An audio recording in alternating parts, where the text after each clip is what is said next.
Bem, queridos, vamos à mensagem dessa manhã. E a mensagem dessa manhã tem um título muito sugestivo. Pode jogar na tela? Um alerta em meio à folia. Um alerta em meio à folia. Nós estamos vivendo um período na cidade que eu não consigo entender. Eu tento entender o que é o carnaval, não consigo. Talvez alguém diga assim, é uma tentativa de esquecer dos problemas por 4 dias. Talvez alguém diga, é carnalidade, as pessoas querem desabafar. E aí elas metem bronca mesmo. Com toda a explicação que você me dê, melhor do que essas duas, fica difícil para mim, porque eu não entendo um povo que vai numa UPA e não tem remédio, e não tem anestesia, e que passa tanta dificuldade, e que a mulher vai ganhar um neném, e ela vai num posto de saúde, não tem, vai no outro hospital público, não tem, aí lá no terceiro, que ela está quase chegando, o neném nasce no meio da rua. Semana passada aconteceu isso aqui no Rio de Janeiro, semana passada, ela tem um neném assim, chegando no hospital, porque não tem hospital para ela. Mas aí, esse mesmo povo, essa galera toda, quando chega o carnaval, bota o biquíni, passa uns cremes no corpo para poder esconder as estrias, e vira rainha. Eu queria entender o cara que é executivo, vai lá negociar as coisas lá e tal, e fala com a maior autoridade e tal, fecha o negócio até sexta-feira. Sexta-feira ele sai dali, bota uma roupa de mulher, uns peitos de espuma, aquele peitoral cabeludo aparecendo, bota uma sainha de Cinderela, e ele passa 4 dias vestido de mulher, com a cara pintada, tomando vodka, tomando cerveja, tomando cachaça, tomando não sei o que lá. Até sexta-feira ele era um executivo, uma pessoa que tentava construir alguma coisa na nação. Depois ele se veste mulher e vai para a rua numa bandalha sem explicação. Eu queria entender como é que a gente celebra tanto um Estado que não paga seus funcionários. Aí viu, né? Viu, né?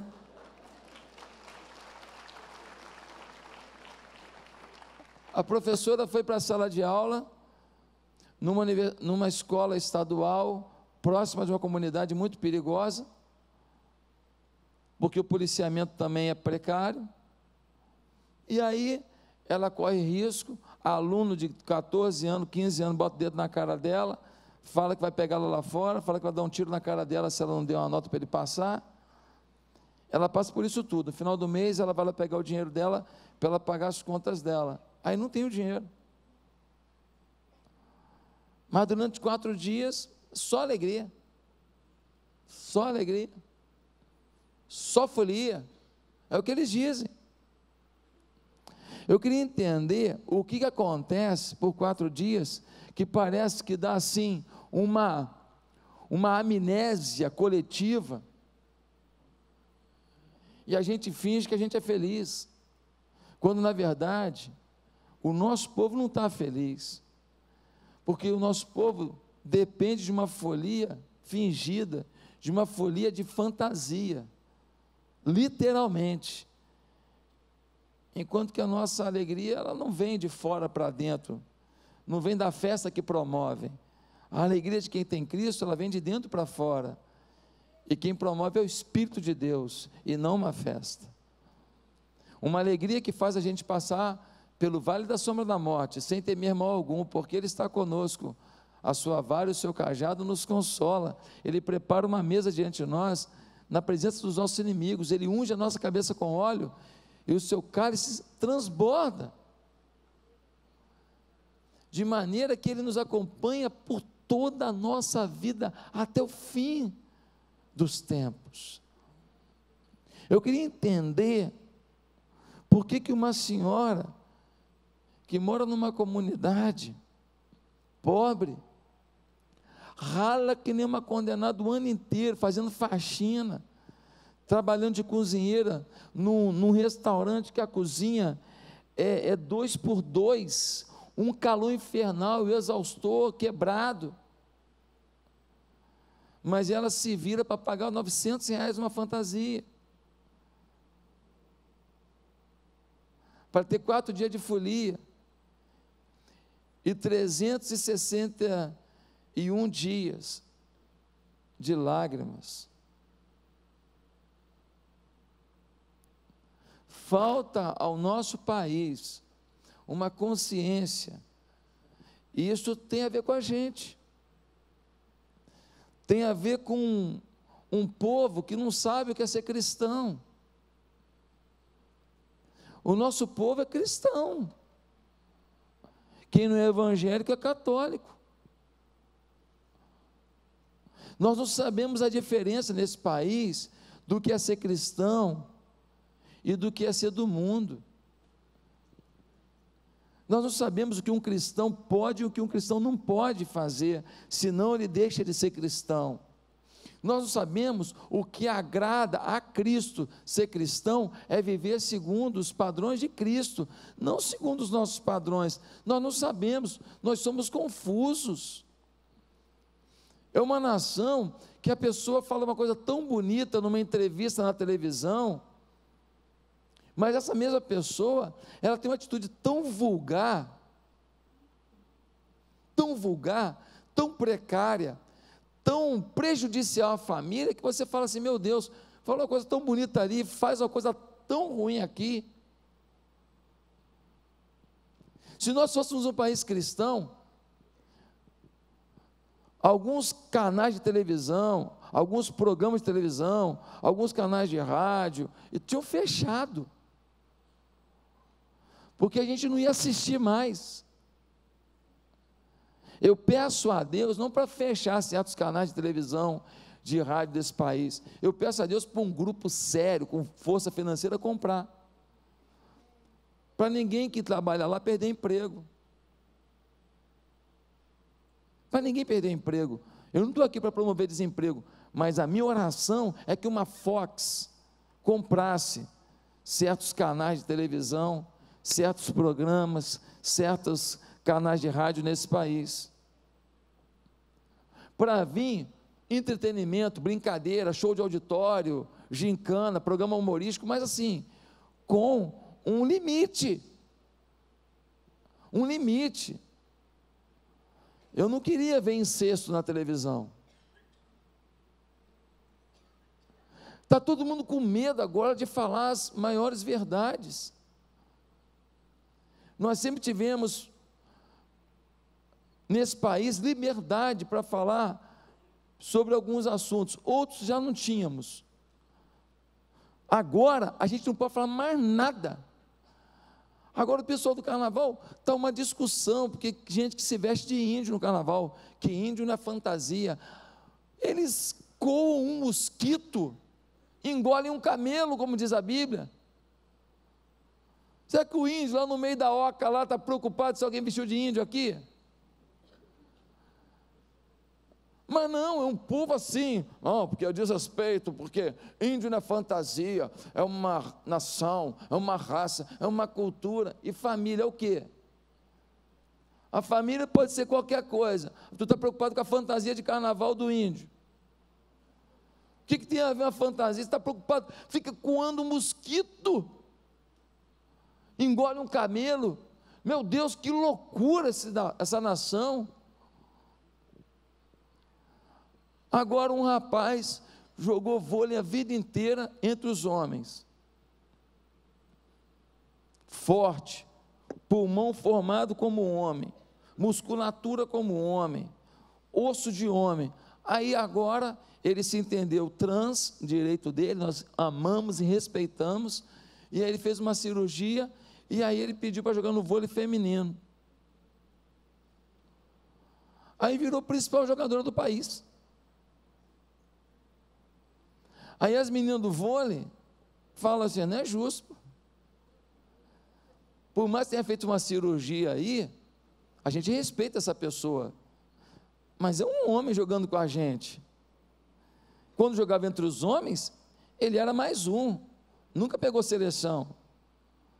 Agora, junto a gente, um homem dando uma cortada é um coice.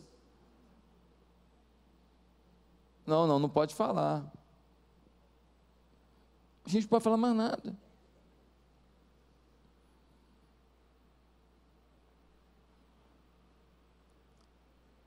Um dia desse eu mandei recolher toda a Coca-Cola que estava aqui na igreja. Recolhe a Coca-Cola. Recolhi toda a Coca-Cola. Pode recolher. Porque quem quer tomar Coca-Cola quer tomar Coca-Cola. Mas aí tem algumas imagens na Coca-Cola que não representam o que a gente prega aqui. Pessoas que a gente ama, pessoas que a gente quer bem, mas o que eles pregam, o que eles falam é contra a igreja de Jesus. Aí um membro da igreja vem aqui, fala, me vê um salgado, me vê uma Coca-Cola. Aí fica na mesa a propaganda de alguém que fala contra a igreja. É incoerente. Ah, pastor é radical. Não é o pastor radical, eu sou coerente. Coerente, pô. O cara que fala contra a igreja, vai ter a imagem dele aqui? Não é nada contra a pessoa. Se a pessoa vier aqui na igreja, é muito bem-vinda. A imagem pessoal, a imagem dela, física aqui é bem-vinda. Agora, propaganda dentro da igreja, daquilo que não anuncia as boas novas, não dá. Então, mandei recolher tudo. E mandei falar para o cara da Coca-Cola, que aqui, enquanto tiver essa campanha deles, que não vai entrar uma Coca-Cola. Aqui não vai entrar Coca-Cola. Aliás, já faz mal mesmo, é até bom para você parar logo. Você que trabalha na Coca-Cola, você vai arrumar um emprego melhor, tá, meu irmão? Um emprego bonzão, em nome de Jesus. Irmãos, queria ler um texto da Bíblia que explica um pouco do que está acontecendo. E que traz para a gente a palavra de Deus para a nossa cidade. Abra sua Bíblia em Oséias, capítulo 14. Oséias, capítulo 14. Oséias é um profeta que profetiza junto ao reino do norte. Israel, durante um período, foi dividido em dois reinos: o reino do sul, capital Judá, o reino do norte, capital Samaria. 19 reis reinaram sobre o reino do norte, todos cruéis, todos distantes de Deus, todos gente envolvida com pecado. O reino do norte, Israel, nunca teve um rei temente a Deus. E o profeta Oséias, ele é chamado por Deus para profetizar junto a esse povo. E o profeta Oséias, ele é desafiado por Deus a viver uma situação inusitada. Adivinha o quê? A mulher dele é adúltera. E Deus fala para ele para continuar casado com ela. E ele fala para Deus, ficar casado com Gomer, essa mulher é prostituta, ela me trai direto. E Deus fala, você vai ter que reconquistá-la, porque a sua vida é o tipo do que acontece na minha relação com Israel. O meu povo também se prostitui, o meu povo também abraça outras coisas e me deixa, o meu povo também abraça os falsos deuses e me deixa. Existiam vários deuses das nações cananeias que prometiam prosperidade. Baal, os seus Balaíns, e o povo se curvou a esses deuses. Materialismo, gente, na verdade é materialismo da religião. Acontece hoje? Acontece, alguém fala assim, dá o seu dízimo, vai ficar milionário? Acontece, vem aqui participar da campanha tal e você nunca mais vai ter problema, o dinheiro vai pingar na sua conta assim, sem você nem saber de onde. A mesma coisa acontecia lá. Eles buscavam outros deuses que faziam propostas materialistas, que gente que não tem temor a Deus acredita. Gente que não lê Bíblia acredita. A história do mundo é assim, ó. O que acontece hoje vai acontecendo amanhã. O que está em cima hoje está embaixo amanhã, o que estava embaixo sobe. Meus amados irmãos, o povo está afastado de Deus. Oséias casado com a mulher adúltera, e Deus falando para o povo de Israel o que vai acontecer com o povo, dizendo para o povo: vocês vão sofrer. Mas no final do capítulo 14, Oséias dá uma palavra de esperança, de que o adultério daquele povo podia cessar, e aquele povo podia ficar casado e vivendo uma unidade real com Deus. Diz assim Oséias capítulo 14, do verso 1 ao verso 9, é o último capítulo do livro de Oséias. Acompanha comigo. Volte, ó Israel, para o Senhor, o seu Deus. Seus pecados causaram sua queda. Preparem o que vão dizer e voltem para o Senhor. Peçam-lhe: perdoa todos os nossos pecados, e por misericórdia recebe-nos, para que te ofereçamos o fruto dos nossos lábios. A Assíria não nos pode salvar, não montaremos cavalos de guerra, nunca mais diremos: nossos deuses, aquilo que as nossas próprias mãos fizeram, porque tu amas o órfão.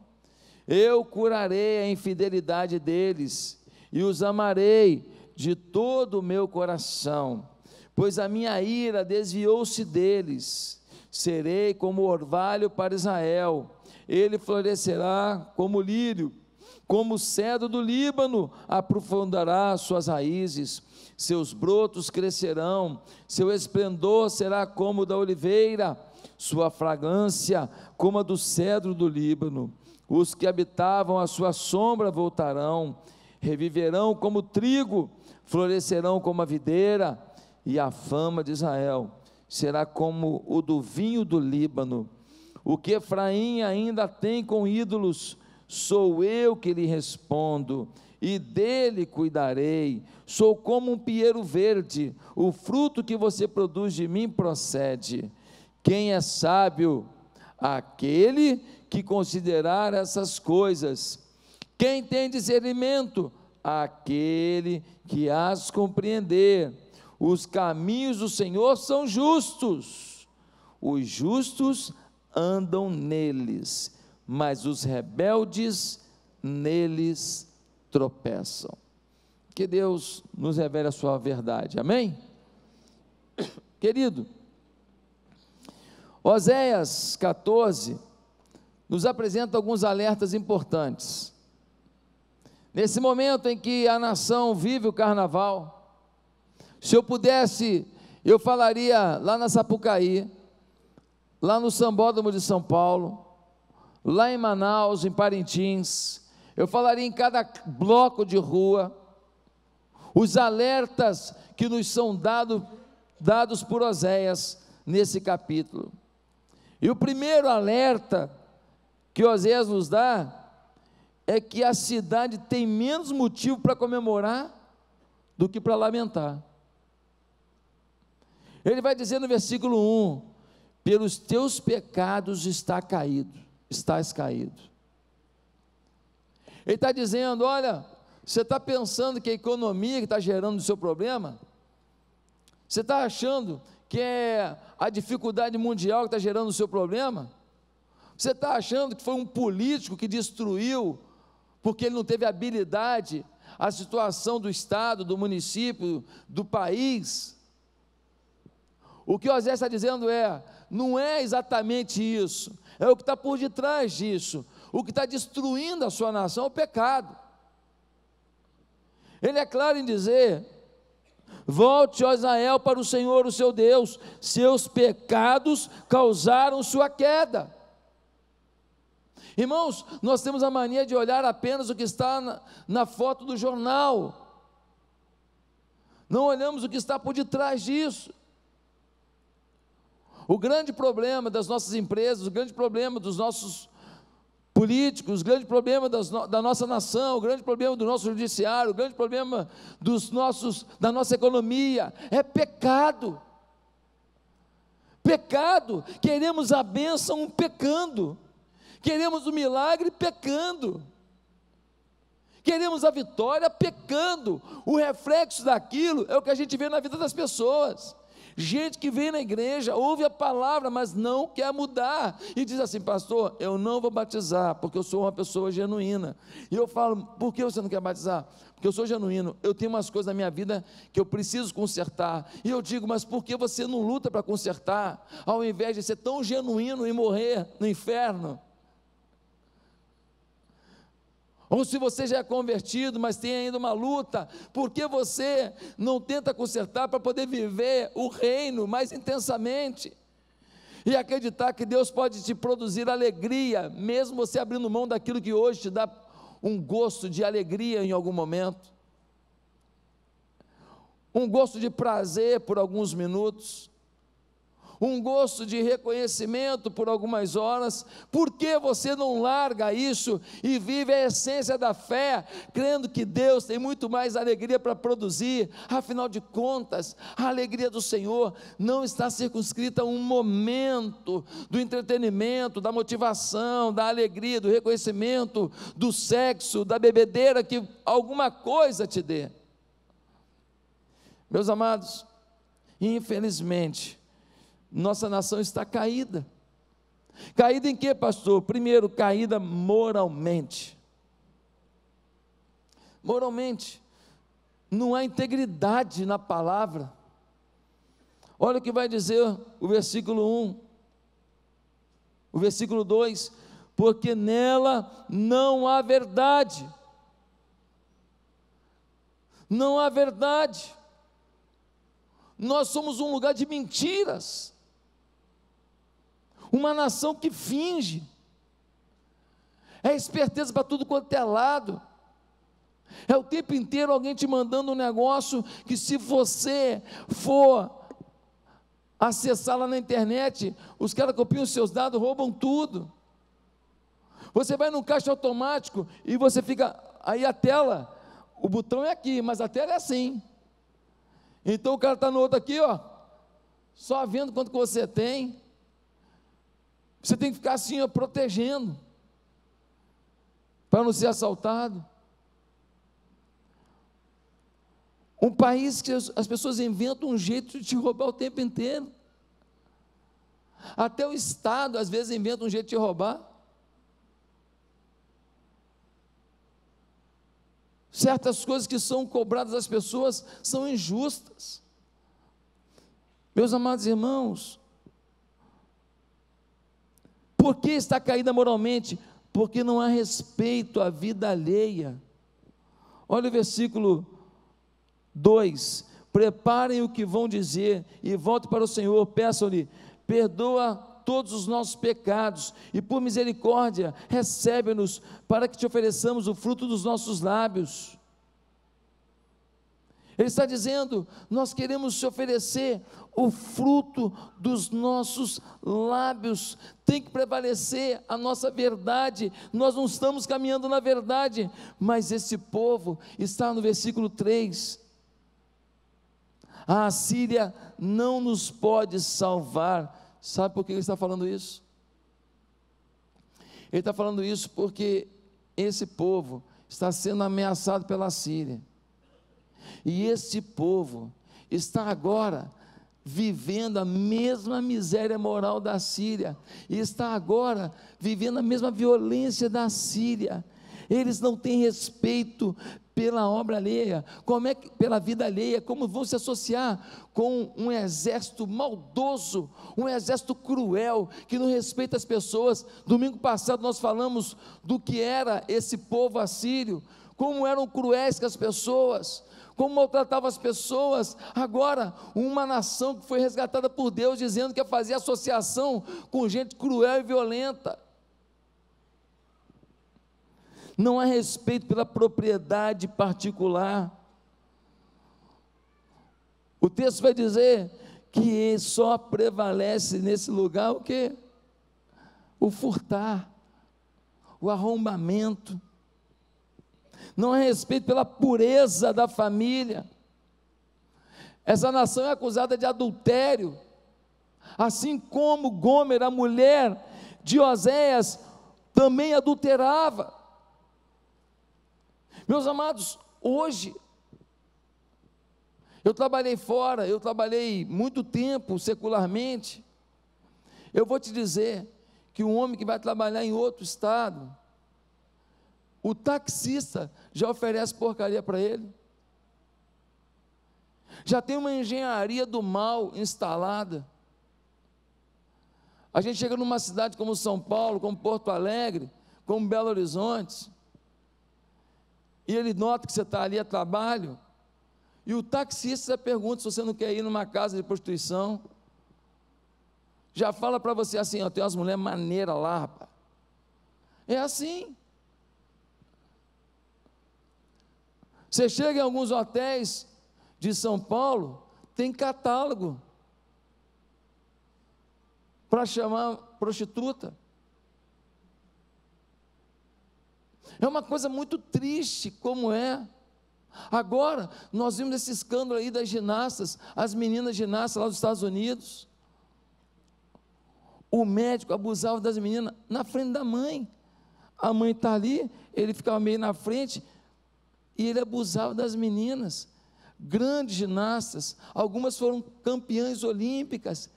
Esse monstro passou a mão, usurpou dessas meninas ao longo da vida inteira. Você acha que nunca ninguém soube? Você acha que nunca teve um comentário? Você acha que não foi acobertado por ninguém? Agora que finalmente uma fala assim, eu vou botar a cara a tapa, aí apareceu um monte de gente. É um mundo da mentira. O Brasil está em crise, a nossa maior crise é moral. Nós somos conhecidos como o povo do samba, o povo do carnaval, o povo das mulheres sensuais. Um grupo de turistas de Portugal veio para cá alguns anos atrás, para Fortaleza, para fazer o quê? Turismo sexual. Eles vieram para turismo sexual. Eles vieram para usufruir nas nossas meninas. Só que os caras que os receberam, levaram eles para uma casa, roubaram tudo deles, fizeram um buraco e enterraram todos eles lá. Vocês lembram disso? Tem alguns anos isso. Dessa vez não deu certo, acabaram morrendo. Nós somos conhecidos como o país das facilidades, para se usar as crianças. Meus amados irmãos, nós somos campeão mundial no consumo de cachaça. Nós somos o segundo maior consumidor de tabaco do mundo, o terceiro no ranking mundial de contágio por AIDS. Nossas passeatas do orgulho gay são das maiores do mundo. Com todo respeito às pessoas, mas não ao movimento. Querido, somos o povo que vive uma situação de crime que a gente nunca imaginou. Tem área da nossa cidade que tem um grupo armado que toma conta, e nem a polícia pisa lá.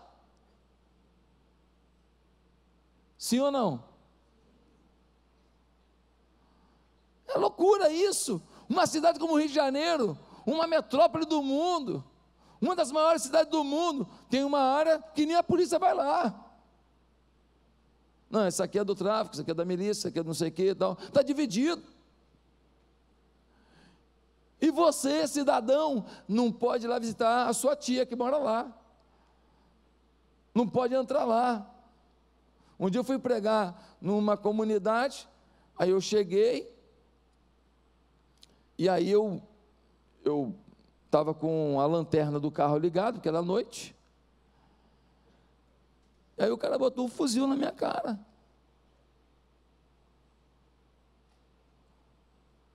Vai aonde?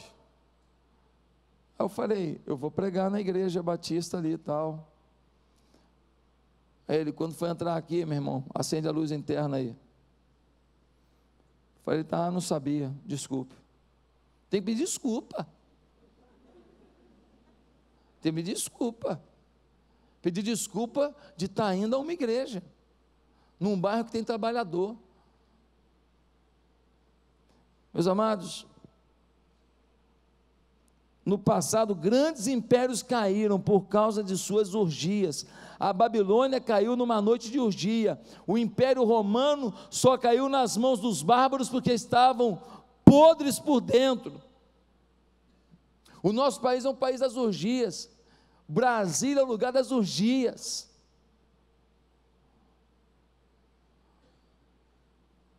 São situações horríveis produzidas por deputados e senadores. Eu falo com conhecimento de causa. É um problema moral. Aqui se rouba e fala assim, mas não tem prova, não tem prova. A prova é a seguinte, tem que fotografar na hora, entendeu? Pedalinho, documento, projeto, declaração de um, declaração de outro, delação premiada, nada serve, tem que fotografar na hora, senão não é culpado. Que coisa louca esse país. Eu estou achando que o culpado disso tudo é minha mãe daqui a pouco. Ué. Deve ser minha mãe, porque eu não tenho culpado. O dinheiro é roubado, não é ninguém, deve ser lá em casa. Eu vou lá perguntar, mãe, foi a senhora? Porque todo mundo é bonzinho, deve ser minha mãe, deve ser eu. Não foi você, não, deve ter sido você. Queridos, não há momento para comemorar. Nós somos caídos politicamente. Nós temos agora, em outubro desse ano, uma grande chance. Nós temos que renovar 80% desse Congresso Nacional, porque 80% ali não presta. Nós temos que renovar 80% pelo menos. 80% não presta, vai por mim. Não vale nada. O pastor vai dar os nomes? Não, não estou dando os nomes aqui não. Vai ser curioso. Vai na internet, levanta os caras que são acusados disso, daquilo, tem tudo lá. 80%. Nós somos um país, como era o povo de Israel. Oséias 5,10. Oséias 5,10, dá uma olhada só. Vê se não é igualzinho. Os líderes de Judá são como os que mudam os marcos dos limites. Sabe o que é isso? Mudam os marcos do limite, eles não respeitam a lei, até aqui, eles vão até lá, o direito deles é até aqui, eles vão além, eles mudam os marcos dos limites, eles agem com opressão e são soberbos. Oséias 7, versículo 5, diz assim: no dia da festa de nosso rei, os líderes são inflamados pelo vinho, são beberrões. Uma das principais autoridades que esse país teve é um ébrio, vive bêbado. E todo mundo em Brasília sabe disso. Eu conversei com um segurança dele, ele vive bêbado. Meus amados irmãos, ainda politicamente insensíveis à voz de Deus. Oséias 7, versículo 7, olha como a nação era. Todos eles se esquentam como um forno e devoram os seus governantes, todos os seus reis caem e ninguém clama a mim. Gente, povo insensível que não busca a Deus, os seus líderes executivos, legislativos caídos e ninguém busca a Deus. Ah, pastor, e o judiciário? Sem comentários. Sem comentários. Há processos contra senadores da República que estão lá há 9, 10 anos e não foram julgados. E vão agora, como semana passada, um foi arquivado porque passou o prazo. Nesse país, as pessoas acreditam na impunidade. Tem muita coisa mudando e melhorando, glória a Deus. Tem um monte de gente que roubou a nação, que está presa, mas ainda é muito pouco. Nós precisamos nos voltar para Deus. Nós precisamos nos render a Deus. Osés está dizendo: olha, vocês estão caídos, estão comemorando o quê? Vocês são caídos moralmente, vocês são caídos na liderança, vocês são caídos espiritualmente. Agora olha como é que era o povo de Israel. Agora você vai falar assim: meu Deus, é igualzinho hoje.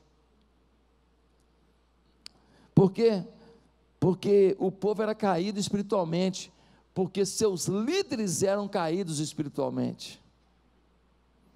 Dá uma olhada no que diz Osés 5, versículo 1, Osés 5, versículo 1, ouçam isto, sacerdotes, atenção israelitas, escute, ó família real, esta sentença é contra vocês, vocês têm sido uma armadilha em Mispa, uma rede estendida sobre o monte Tabor. Olha o que está dizendo que os sacerdotes, eles são uma armadilha para o povo ouve e se perde, o povo segue e se dana. Um dia, eu estava lendo no jornal ontem, pastor mata amante. Estava no jornal ontem, aí eu olhei, eu falei, vou ler, né? Aí descobri que o cara já tem passagem pela prisão, que o cara já tem histórias de crimes e tal. Então é um camarada que tem uma vida toda desregrada, chegou no lugar, abriu uma portinha, botou lá, Igreja do Cuspe Divino, tome uma cusparada e saia com fé. Ele bota o nome que ele quiser. Aí alguém fala que ele é pastor, ele tinha um amante, matou a amante. Esse cara é pastor? Qual o temor que ele tem a Deus? Mas tem gente também de igrejas grandes, líderes, que podem estar perdendo o coração, porque poder, fama, dinheiro, pode arrebentar com a vida de qualquer um. Infelizmente, eles eram escandalosos, violentos. Dá uma olhada em Oséias capítulo 5, versículo 2, diz assim: os rebeldes estão envolvidos em matança. Os sacerdotes estavam levando o povo a ser mais rebelde e violento. Olha o que diz o versículo 6 do capítulo 4, diz assim: o meu povo está sendo destruído porque lhe falta conhecimento, porque tu, sacerdote, rejeitaste o conhecimento, também eu te rejeitei. Gente, o sacerdote rejeitou o conhecimento de Deus, o sacerdote rejeitou Deus, rejeitou a palavra.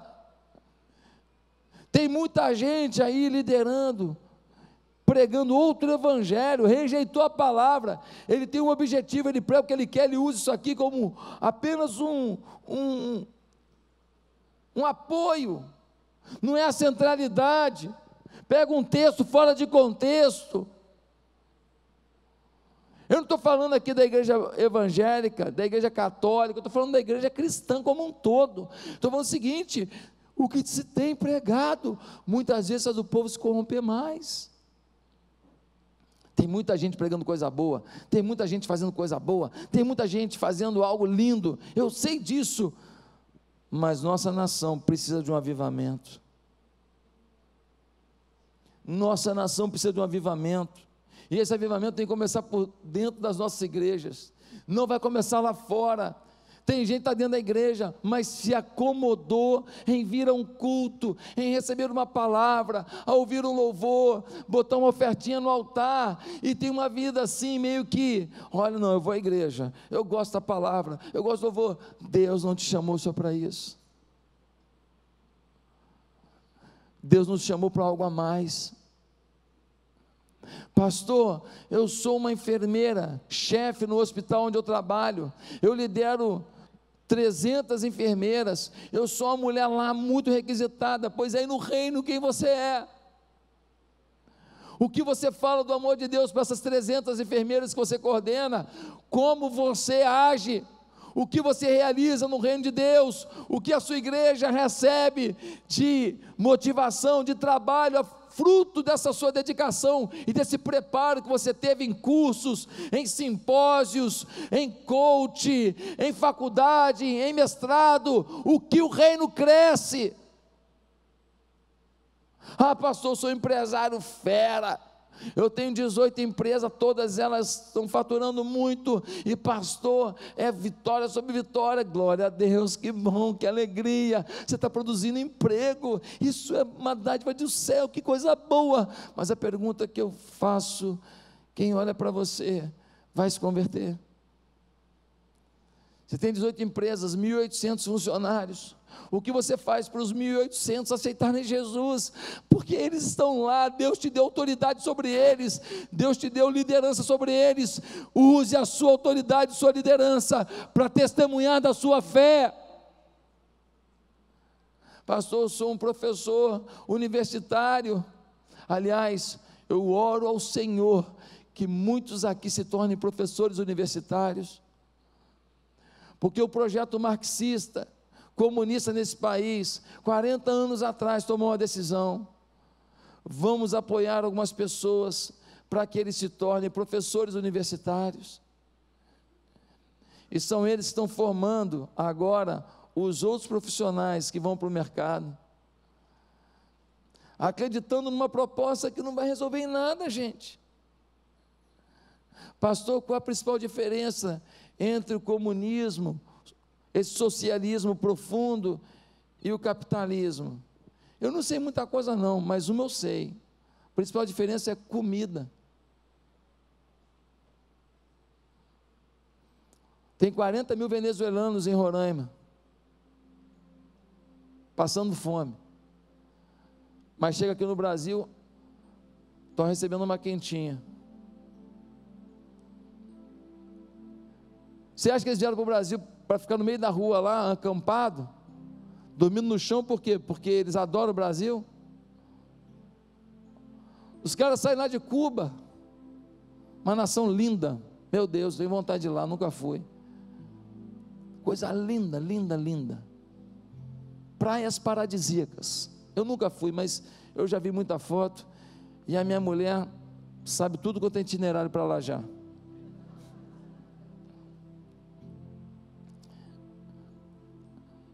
Você tem direito a tanto sabonete por mês.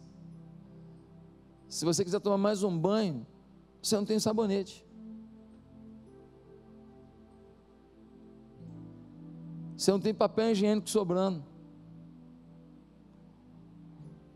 Carne, você ganha tipo 1 quilo de frango por mês.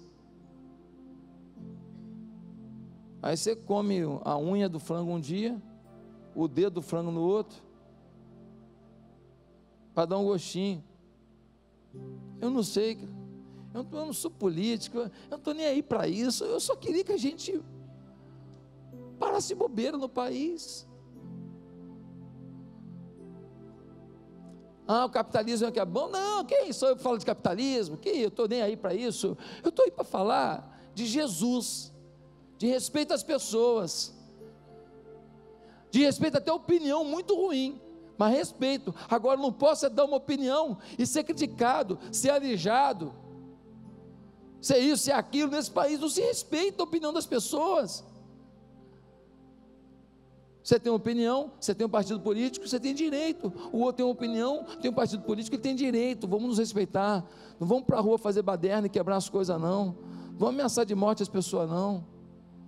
Vamos tacar pedra nas pessoas não, isso é feio. É isso que eu estou pedindo, que a gente se ame como brasileiro, antes de qualquer ideologia, que a gente ame a nação, que a gente seja cristão de verdade. Mas tem um segundo alerta. O segundo alerta é que não há tanto motivo assim para comemorar, mas o segundo alerta é: o Senhor tem tanto amor por essa cidade, que quer convidá-la a mudar. É o que a gente vai ler no versículo 1 de Oséias 14. Ele vai dizer: volte, ó Israel, para o Senhor, o seu Deus. Oséias está dizendo aqui, é fruto do pecado, queda moral, queda política, queda espiritual, sacerdotes que não pregam o evangelho, mas aqui volta, ó Israel, para o teu Deus. O povo estava longe de Deus, deviam voltar não para uma crença, não para uma religião, não para um ritual. O povo estava seguindo ídolos. O Brasil está cheio de crendices. Tem gente que no Brasil, criativa demais, ele monta a religião dele. Você entra às vezes num táxi, tem um cristal, tem um budinha, tem Nossa Senhora, tem Jesus, mas que mistura. Aí o taxista fala: vocês convivam em paz aí, hein? Mistura tudo. Se você acredita numa coisa, você não está acreditando na outra. Qual que você acredita? Eu respeito você por acreditar na que você decidiu acreditar, mas não mistura tudo, porque não funciona assim. Se Jesus é o Filho de Deus, o que Ele disse é a verdade, então aquelas outras coisas, aquele duende não é a verdade, aquele cristal não é a verdade, aquela figa não é a verdade. Agora, se você acha que a figa é a verdade, então fique com a figa, mas não diga que Jesus está com você na figa. Não está. Não está. Não misture. Irmãos, Deus está dizendo: volte. Aí no versículo 2 ele fala uma coisa linda: preparem o que vão dizer e voltem para o Senhor, peçam-lhe, perdoa todos os nossos pecados, e por misericórdia recebe-nos. O Senhor está dizendo: tem arrependimento. Se o nosso povo se arrepender, a nossa cidade muda, e muda muito, e muda de um dia para o outro.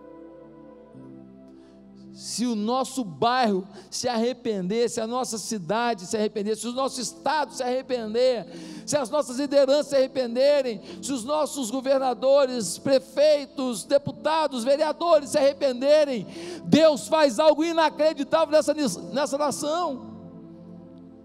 E as empresas aqui vão prosperar, e vai haver mais serviços. Por quê? Porque vai ter mais gente consumindo, e vai haver tanta prosperidade, que nós vamos exportar, e gente que não tem lá melancia, vai receber melancia, porque vai comprar, e aí ele também vai poder ter o que ele não tem.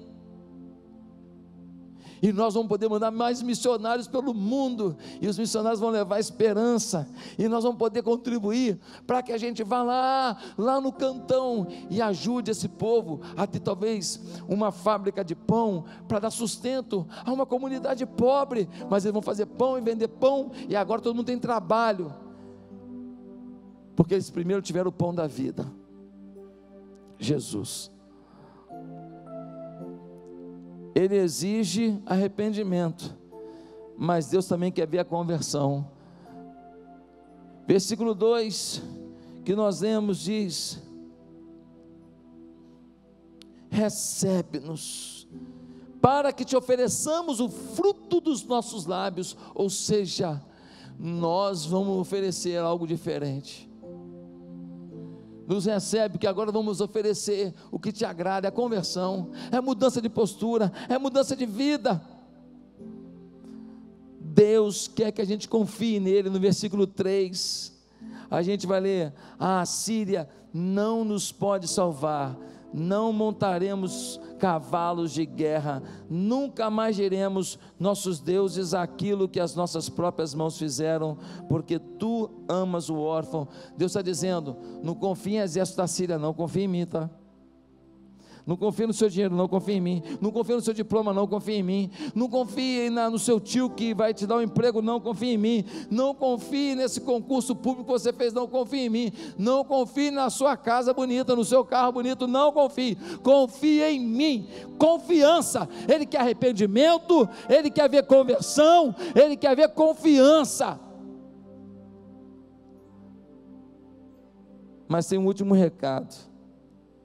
E o último recado é que não é tarde para que as promessas do Senhor alcancem nosso povo. Há menos coisa para comemorar do que para chorar.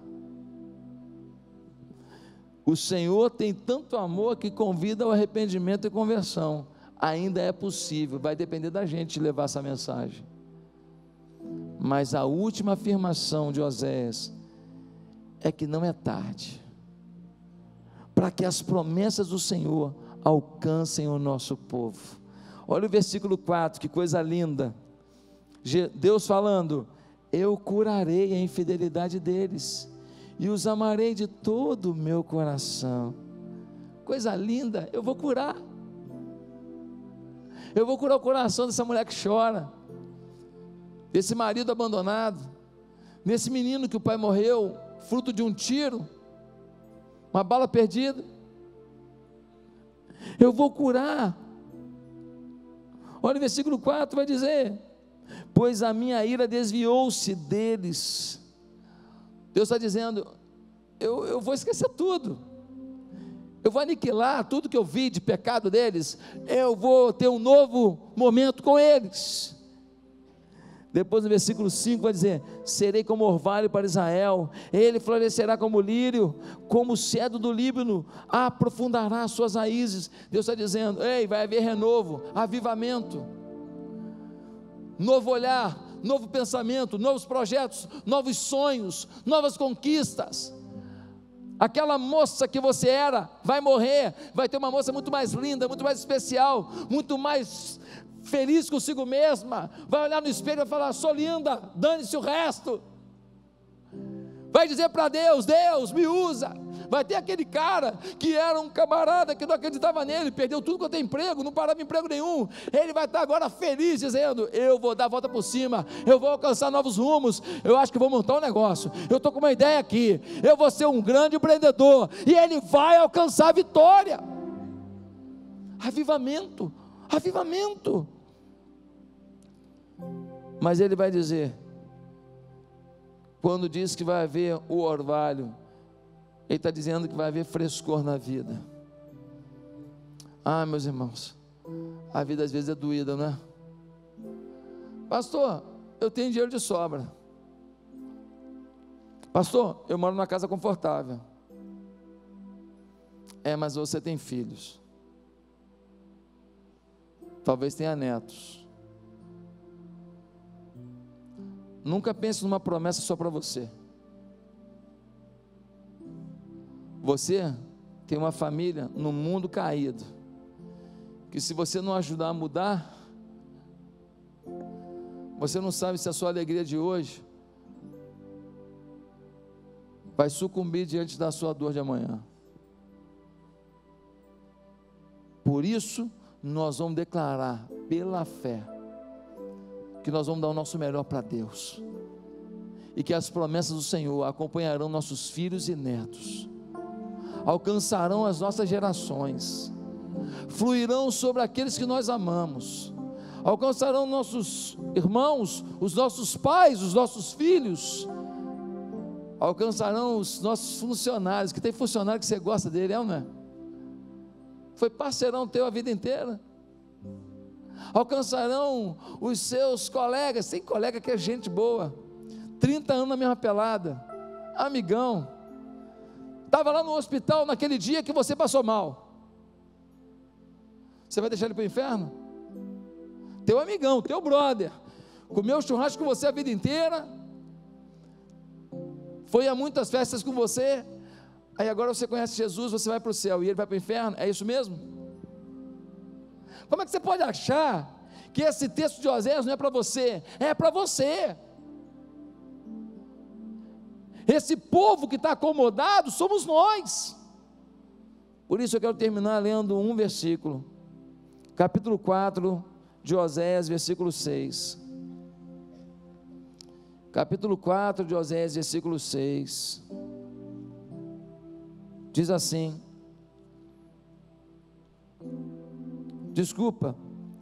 capítulo 6, versículo 6, Deus dizendo: pois desejo misericórdia e não sacrifício, conhecimento de Deus em vez de holocausto. Sabe o que Deus está dizendo? Desejo misericórdia e não sacrifício. Conhecimento de Deus ao invés de holocausto. Ele está dizendo: eu quero que você pare com uma religiosidade fria. Eu quero que você pare com o negócio de fazer sacrifício, que você pega lá o animal, bota no altar, taca fogo naquele negócio e pronto. Na tua vida não mudou. O teu dízimo não te faz santo. O teu dízimo pode ser reflexo da tua santidade, mas não te faz santo. A tua presença aqui não te faz santo. Um santo vai vir aqui, mas o fato de vir não faz de ninguém santo. Você precisa entender que Deus está te dando uma oportunidade de estar nesse lugar, ouvir a palavra da verdade, mas também é um lugar onde você vai ser confrontado. Ah, pastor, eu gostava de uma outra igreja que eu ia, sabe por quê? Porque lá ele falava o tempo inteiro que eu era cabeça e não era cauda, e ele falava o tempo inteiro que eu ia ficar rico, e ele falava o tempo inteiro que as bênçãos iam chegar, eu ia prosperar, e que eu ia ficar assim, ia ficar assado. Eu falei, mas o que você, então, deixa eu te perguntar, por que você saiu de lá? É porque eu vi isso 10 anos e não aconteceu.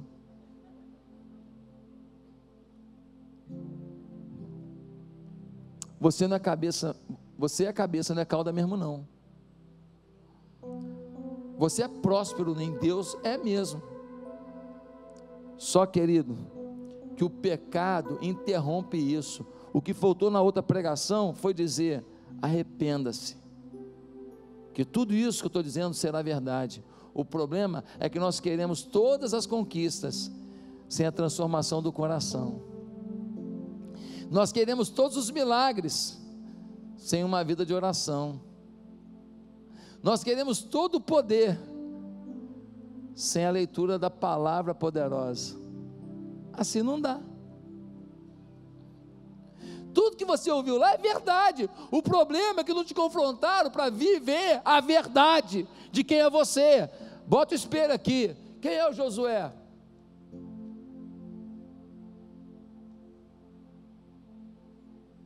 Ainda bem que eles não botaram espelho, porque eu não queria que você visse tanto defeito.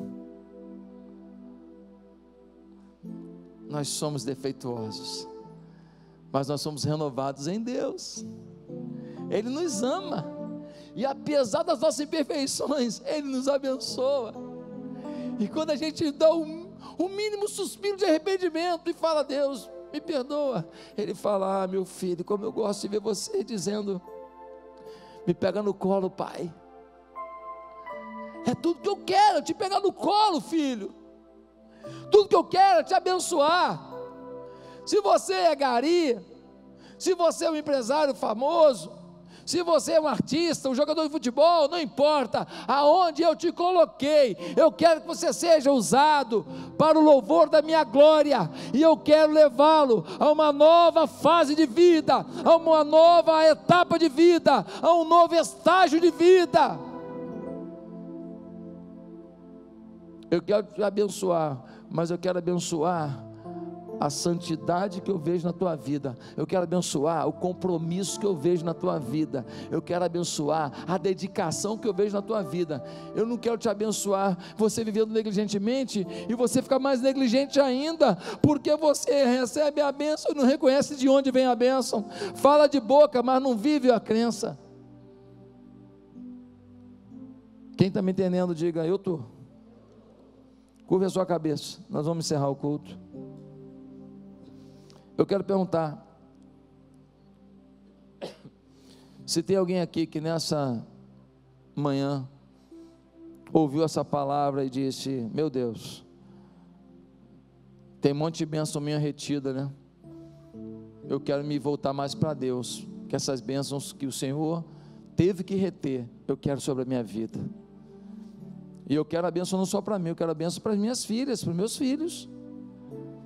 Eu quero a bênção para minha esposa, meu esposo. Eu quero amar minha mulher como eu nunca amei, pastor. Está difícil, hein? A gente só está brigando. Eu quero amar meu amigo, meu marido como eu nunca amei, e não está fácil não. A gente não está se entendendo. Eu quero que os meus filhos me respeitem como eu nunca fui respeitada. Eu quero que o Senhor alavanque os meus negócios, alavanque as minhas finanças, mas que alavanque a minha fé na mesma proporção. Você quer isso nesta oportunidade? Quem gostaria de hoje entregar a vida a Jesus? Você reconhece que você até gosta das coisas do reino de Deus, mas você nunca viveu esse reino intensamente. Você não teve um dia de quebra de paradigma, dizendo: a partir de hoje eu sou de Jesus e vou viver para Ele. Quem gostaria de hoje entregar a vida a Jesus e falar: Jesus, estou pegando a chave da minha vida, abre a porta do meu coração, entra, tranca por dentro, me mostra o que está errado, me mostra o que está certo, aperfeiçoa o que está certo e remove o que está errado. Eu quero um compromisso, uma aliança contigo. Quer isso hoje? Aonde você está, repita comigo uma simples oração, ninguém precisa ouvir. Aonde você está, no seu coração, diga assim: Santo Deus, eu entendi esse recado, é para mim, e a partir de hoje, eu quero viver um novo tempo com Jesus, eu quero uma nova etapa com Jesus. Eu não quero entregar sacrifício sem conhecimento de Deus, eu não quero ter aparência e não ter essência. Falar frases fortes e postar no Instagram é fácil, difícil é vivê-las. Eu quero viver. Perdoa os meus pecados, eu te recebo como Senhor da minha vida, em nome de Jesus, amém.